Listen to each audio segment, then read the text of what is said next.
Hello, dear children, parents, teachers, and all the well-wishers. Welcome back to another Good Manners series. Today, I insist on two important aspects of good manners.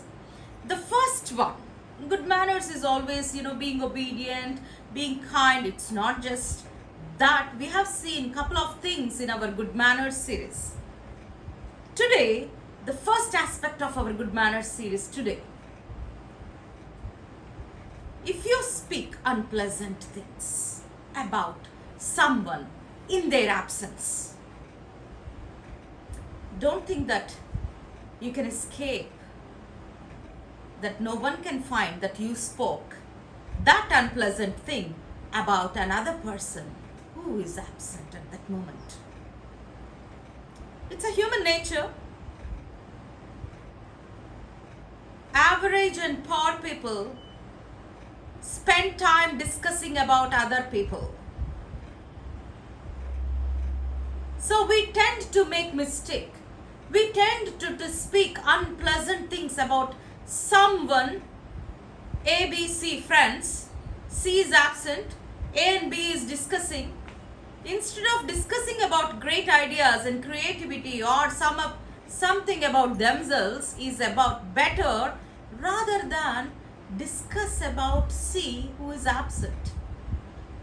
Always remember, my dear friends and students, if you speak something unpleasant about someone, that will be carried with your name attached, that so and so spoke about you like this, and 2-3 things also will be added to it and will be conveyed. It happens and it is for sure. You might have come across with this. You might have experienced this. Then you will be surprised and say, no, I didn't say. I said only one line. But where are these 5 lines attached to my name? My sincere advice. If there is something unpleasant about someone, if you're concerned about them, you speak to them openly rather than you discuss about that unpleasant thing with other third person. It's not good manners. An open rebuke is better than a secret love. An open rebuke, openly you tell, see, this is so unpleasant. You never behave like that. You be careful. You can openly say, they may hurt, they may be, they may stop talking to you, but it's okay. You are trying to correct. So always in someone's absence, if you're trying to speak unpleasant thing, you will not escape from it. It will make a way, finds its way that you spoke about someone, if not today, tomorrow. Avoid this. It's not good manners. The second aspect and the final aspect of this good manners series is, if at all we understand ourselves. How many of us confidently say, I know what I am. I understand what kind of a person I am. If we all say, yes, I know what I am, I tell you, most of the problems in the world, lot of arguments can be stopped. The problems, the misunderstandings, the arguments, disputes arise just because we don't understand what we are. We don't understand and we don't try to know what are our limitations. A small example. In a university, to do some, before that I just want to give one small incident that happened. 3 people were walking. They have witnessed a car accident. A car hit a boy on the road. So immediately they were the witness. So when they were trying to give that, first person said, there is one speedy car, a blue car, hit this little boy. And I'm 100% confident it is a blue car. And the second person said, I am equally confident. I am next to that car. The car is grey. And the third person, I am just behind the car. I have seen it. The car hit in front of me and it is a black car. 3 people were very much present where the car hit a little boy on the road. But for 3 people, the car looked different colors. For one it is blue, for one it is grey, and for one it is black. And 3 are equally confident. No, it's blue if one says, another says grey. So experts started experimenting on such statements. Why is it so? Because it's only one car, but 3 people are so confident that their color is confident. So they wanted to do the experiment and they started experimenting on a classroom in the university students. And to all the students, they have shown the bullfight picture. Bullfight is a very popular sport in Spain. Spanish bullfight. So that picture was shown on the screen and they were given 10 minutes of time. Observe the picture, write down the statements, and after writing down the statements, you put number 1 if you think, okay, I think maybe this is, and put number 2, fairly, it can be. Number 3, I am quite sure this is what. Number 4, I am confident, I am ready to swear an oath on God. This is what I believe.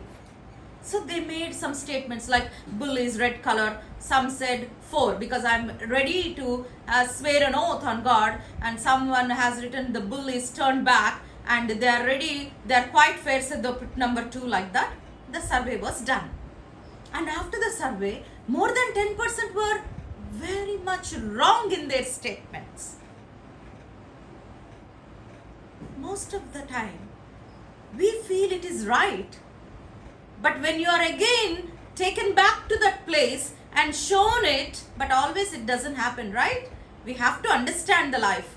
Life gives us only one opportunity. So when you're shown that particular thing, then you realize, oh, I'm wrong.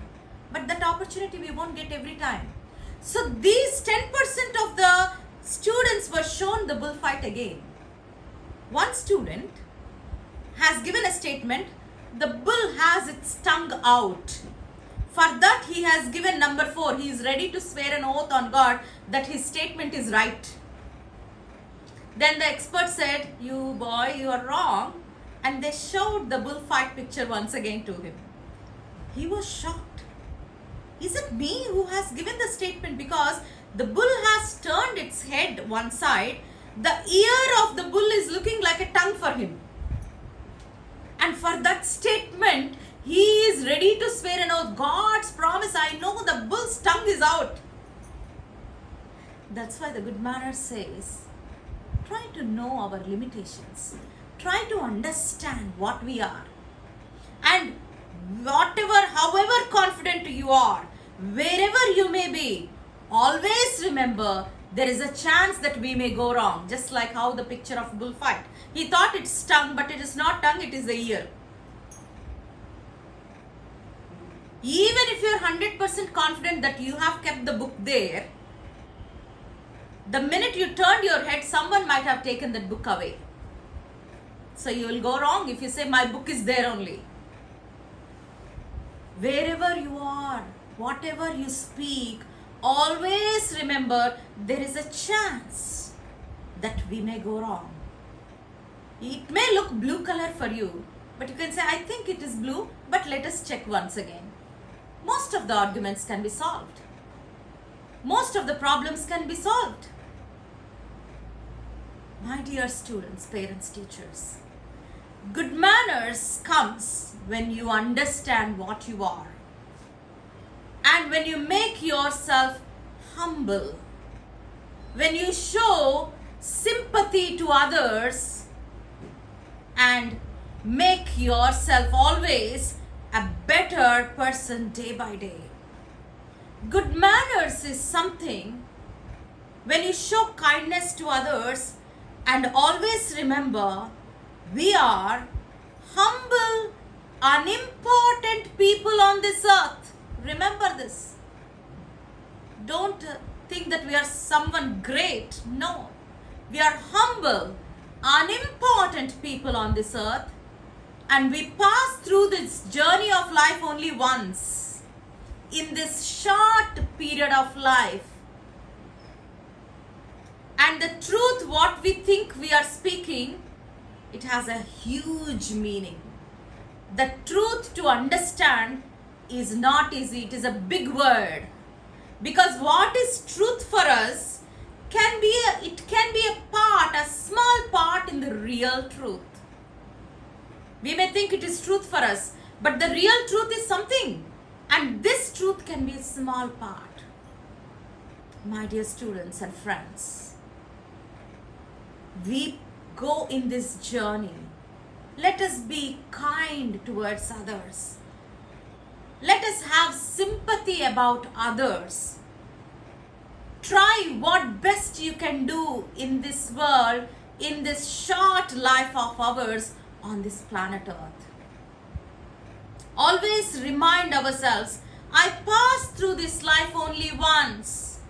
If I get an opportunity to help someone or to uplift somebody or to teach someone, to my fellow beings, let me do it now, right now, today. Let me not neglect. Let me not postpone this good work or kind work. Let me not defer, because I get this opportunity only once and I pass through this path only once in my life. If we can understand these statements, I tell you, our life will be better, easier, and meaningful. Think about all these wonderful things of Good Manners series, my dear students, parents, teachers. Let us do our bit, showing sympathy and kind to others and understanding our own limitations. Be blessed. Have a nice day.